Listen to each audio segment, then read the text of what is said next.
রাত 2টো থেকে 3টের মধ্যে দরজায় নক হচ্ছে অনেকেরই। আপনি কি জানেন এটি একটি বড় স্ক্যাম? এর পরবর্তী শিকার হয়তো আপনিও হয়ে যেতে পারেন। তাই ভিডিওটি স্কিপ না করে পুরোটি মন দিয়ে শুনুন।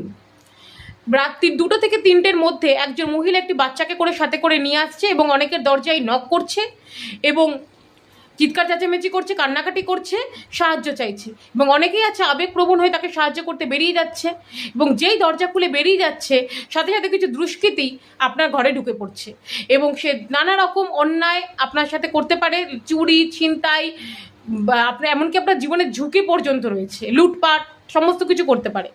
তাই সবসময় সতর্ক থাকুন। এরকম কোনো সিচুয়েশান আসলে অবশ্যই 112-তে কল করুন। আগে পুলিশ আসবে, ইনকোয়ারি হবে, যদি সত্যি তার সাহায্যের প্রয়োজন হয় তারপর আপনি যথাসাধ্য তাকে সাহায্য করুন। আমি বলছি না যে আপনারা কাউকে সাহায্য করবেন না, কিন্তু আপনিও যদি এরকম বিপদে পড়ে যান তাই আপনাকে সচেতন থাকতে হবে। তাই আগে 112-তে কল করতে হবে এবং আপনাকে নিশ্চিত হতে হবে যে সত্যিই এটা তাদের সাহায্যের প্রয়োজন আছে। তাই এই ভিডিওটি প্রচুর পরিমাণে শেয়ার করুন যাতে মানুষ সতর্ক হয়ে যায় আর এরকম স্ক্যামের শিকার যাতে কেউ না হয়। ধন্যবাদ, ভালো থাকবেন। রাত 2টো থেকে 3টের মধ্যে দরজায় নক হচ্ছে অনেকেরই। আপনি কি জানেন এটি একটি বড় স্ক্যাম?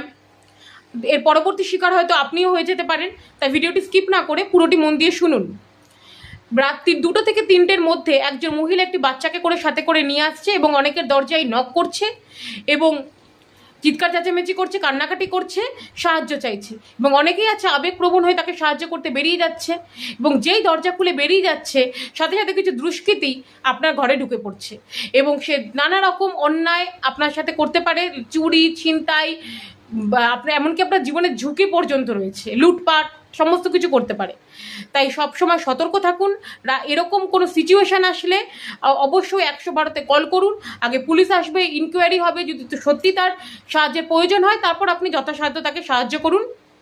আমি বলছি না যে আপনারা কাউকে সাহায্য করবেন না, কিন্তু আপনিও যদি এরকম বিপদে পড়ে যান তাই আপনাকে সচেতন থাকতে হবে। তাই আগে 112-তে কল করতে হবে এবং আপনাকে নিশ্চিত হতে হবে যে সত্যিই এটা তাদের সাহায্যের প্রয়োজন আছে। তাই এই ভিডিওটি প্রচুর পরিমাণে শেয়ার করুন যাতে মানুষ সতর্ক হয়ে যায় আর এরকম স্ক্যামের শিকার যাতে কেউ না হয়। ধন্যবাদ, ভালো থাকবেন।